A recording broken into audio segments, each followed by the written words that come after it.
Siapa teman Anda, itulah Anda. Ya, teman itu sangat berpengaruh, tidak saja dalam urusan perilaku, melainkan dalam urusan finansial.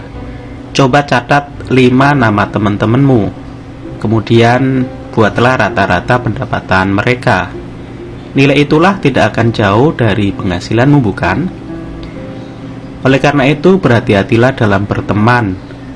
Kalau kita berteman dengan tukang minyak wangi, maka kita pun akan menjadi wangi karenanya. Begitu juga kalau kita berteman dengan tukang sampah, maka kita akan berbau sampah. Kata orang, jangan memilih-milih teman. Nasihat itu tidak selamanya benar. Ada saatnya kita menentukan siapa teman kita. Maka memilih-milih teman itu perlu. Pertemanan itu berpengaruh terhadap kehidupan kita. Banyak sekali contoh mereka yang salah memilih teman akhirnya mengalami keterpurukan. Berteman dengan orang-orang yang gaya hidupnya gila-gilaan akan menyebabkan kita menumpuk hutang, atau berteman dengan orang yang tidak memiliki motivasi hidup akhirnya membuat kita putus asa dalam hidup. Oleh sebab itu, carilah teman yang dapat membawamu ke tujuan hidupmu. Jika kamu ingin mengubah kehidupan finansialmu, bergaulah dengan mereka yang sukses di bidang finansial. Untuk berteman dengan mereka banyak cara yang bisa kita lakukan. Kita dapat bertemu dengan mereka melalui organisasi di mana dia ikut. Bergabunglah dengan organisasi itu atau menjadi relawan yang sama. Atau yang paling sering adalah ikuti mentoring atau kelas yang diselenggarakan olehnya. Sekarang ini banyak kok sarana untuk bertemu atau bersosialisasi dengan orang-orang yang sukses. Tinggal niat saja sih dan jalankan aja. Mungkin awalnya kita akan minder, namun lama-kelamaan ketika kita sudah menyesuaikan dengan mereka, rasa minder itu akan hilang. Yang terpenting hindari mental miskin ketika bertemu dengan mereka. Apa itu mental miskin? Yaitu mengeluh tentang susahnya hidup, meminta pekerjaan atau meminjam uang.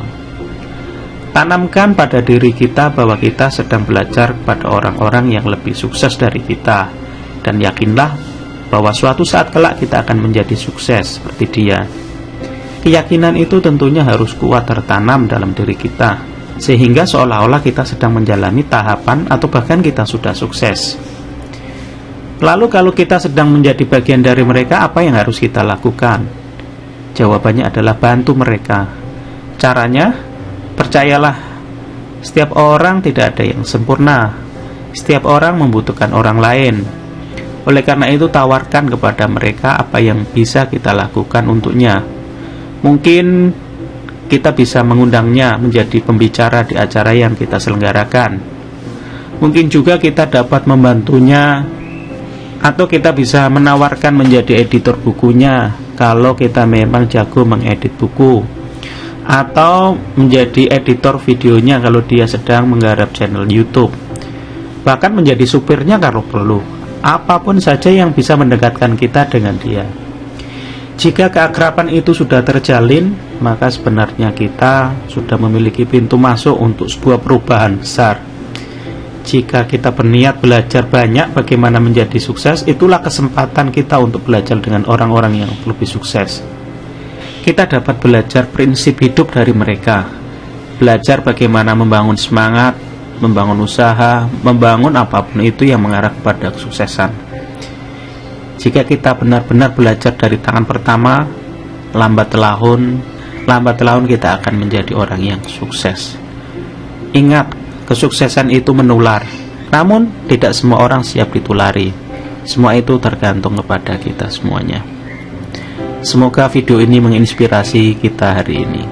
Terima kasih.